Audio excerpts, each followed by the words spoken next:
So a lot has happened. A lot has come out, a lot of reactions since Charlie Kirk's assassination yesterday. I did a video on it just after it was reported that he had passed. This video, I want to focus on some of those reactions, some of the latest information as well, and some of the pushback from Republican lawmakers on what we are seeing from some right wing pundits. So, first, the latest information from the FBI Salt Lake City here sharing this out. We are asking for the public's help identifying this person of interest in connection with the fatal shooting of Charlie Kirk at Utah Valley University. So, a couple of images here. Not a whole lot to go on, but if you recognize the individual, uh, you know who to contact. So, in case you're wondering about the shirt, it reads Land of the Free, Home of the Brave. Robert Downin shared this yesterday. I'm not in any way speculating, but I'm actually shocked how few people know that Charlie Kirk has for years been among the most reviled people on the planet by white supremacists, many of whom are radicalized by sustained campaigns painting him as an anti-white fraud. Again, I'm not speculating about the shooter. I just have been stunned how quickly people have jumped with certainty to partisan conclusions because in extremism spaces, the Charlie Kirk hater to Nazi pipeline is canon. It's how we got a generation of anti-Semitic extremists. So, as someone who has largely checked out of following the right wing that closely because I just find it incredibly exhausting, I did not know this. Now, that isn't, again, let's not jump to conclusions. We have no idea who the person is, what motivations there were, but this is just something worth thinking about if you were not aware of this. This also came out from B&O News here, but they share this from the Wall Street Journal. Ammunition used by Charlie Kirk's assassin was engraved with transgender and anti-fascist ideology, but then an hour later, that was refuted. So, according to preliminary internal report circulated inside the Bureau of Alcohol, Tobacco, Firearms, and Explosives, federal and local officials recovered ammunition with the rifle that appeared to be engraved with those statements. But a senior law enforcement official with direct knowledge of the investigation cautioned that report had not been verified by ATF analysts, did not match other summaries of the evidence, and might turn out to have been misread or misinterpreted. In fast-moving investigations, such status reports are not made public because they often contain a mixture of accurate and inaccurate information. So again, all this stuff coming out, just understand, take it with a grain of salt. The only thing worth noting right now, really, is that these are the images of a person they're looking for. So we don't know who the individual is, motivations, anything else.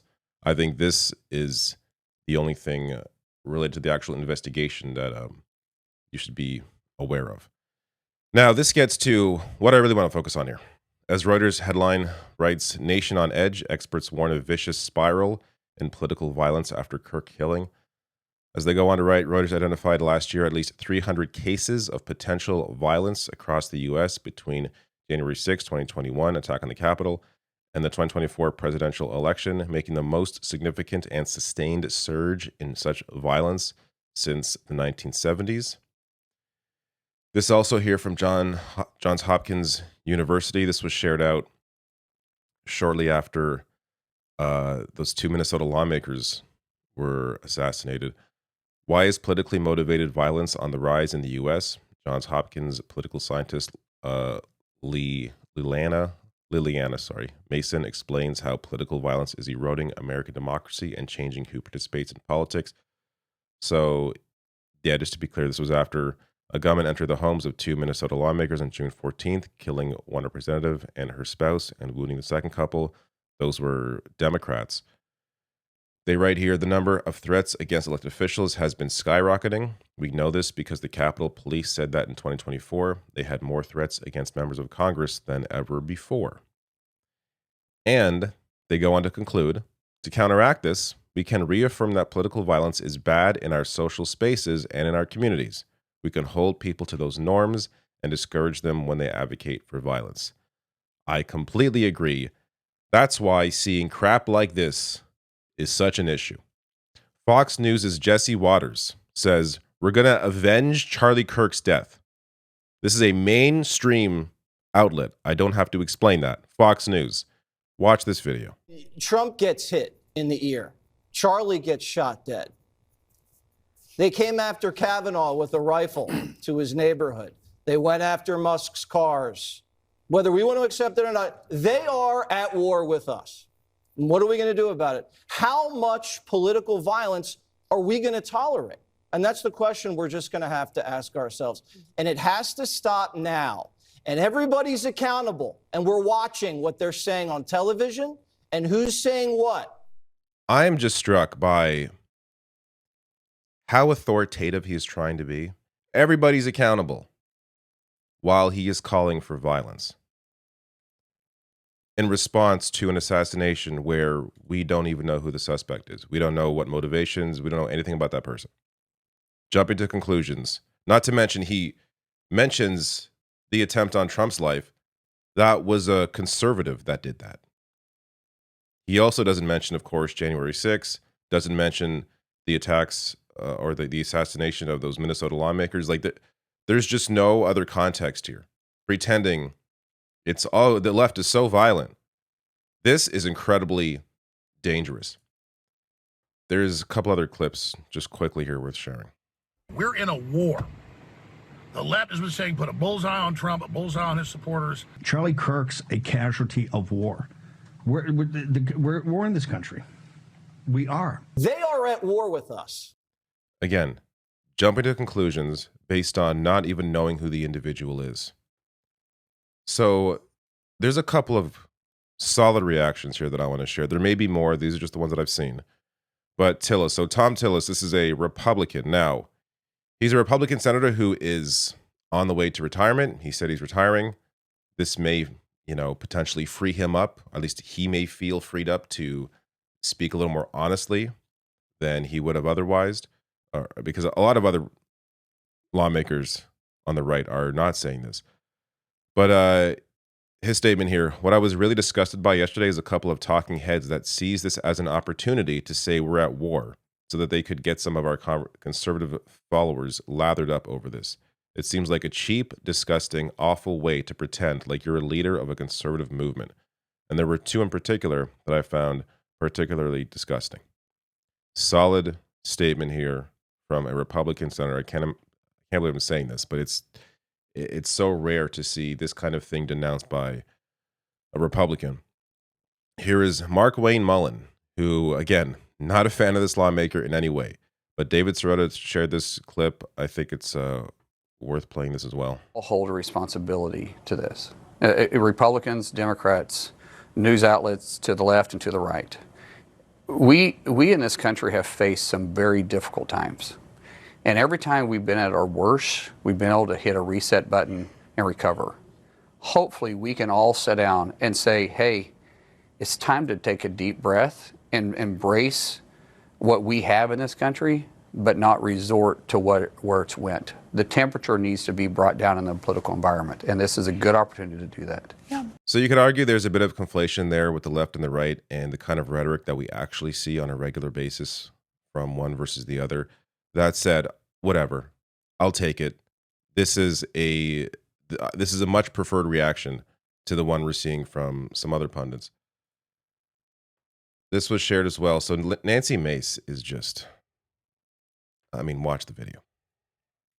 I'm going to say this. Democrats own what happened today. I am devastated. My kids have called panicking. All the kids of every conservative in the country called panicking. Just because you speak your mind on an issue doesn't mean you get shot. Then by that logic, do Republicans own the shooting of the two Democratic lawmakers in Minnesota? Isn't this on both sides? Are you kidding me? No, I'm asking We you a don't serious know what question. condition Charlie Kirk is in right now. Some raging leftist lunatic put a bullet through his neck, and you want to talk about Republicans right now? No. No, I'm asking not at all. You said the Democrats have donated Democrats own this. But isn't there a problem this. with political violence across the spectrum? Yeah, we're talking about Charlie Kirk right now. That's the subject of this that we're talking about right now. Democrats own this 100%. Look at the political opportunism. We have no idea who this person is that did this. Using this as a moment to put this on Democrats. Has the Democratic Party look at the current makeup of the Democratic Party? Have they really encouraged anybody to do anything? Look at Chuck Schumer. Look at Hakeem Jeffries. These are the most uninspiring people, political leaders I've seen in my life. These are not individuals who are going to excite people to do anything, good or bad. They're completely boring, useless politicians. So this idea that the Democratic Party is somehow behind, like, it's so dishonest and gross. Like, for people to criticize, those making light of the situation, those on social media, random accounts, whatever, like, I get the backlash to that. But here is a lawmaker using this moment for a political opportunity without knowing anything about what actually happened. Here's Elizabeth Warren's reaction. Sorry, context. When asked who say Dems need to tone down their rhetoric, this was her reaction to that. Oh, please. Right. Why don't you start with the President of the United States? Right? And every ugly meme he has posted and every ugly word. And on that point, Dork,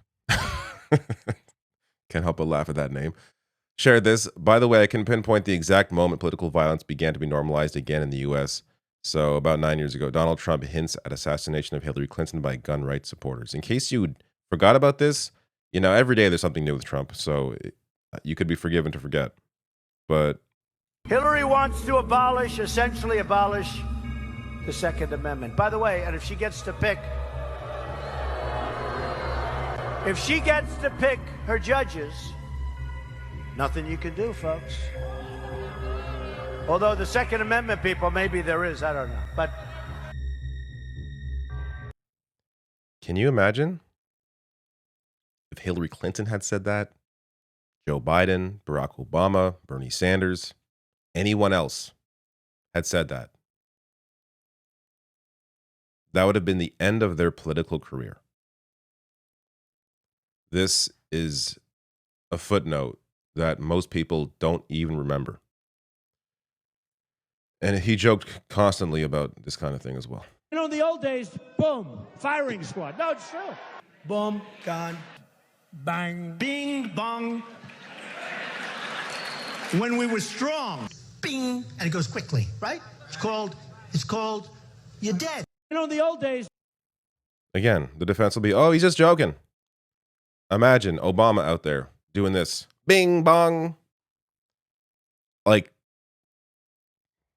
let's be real.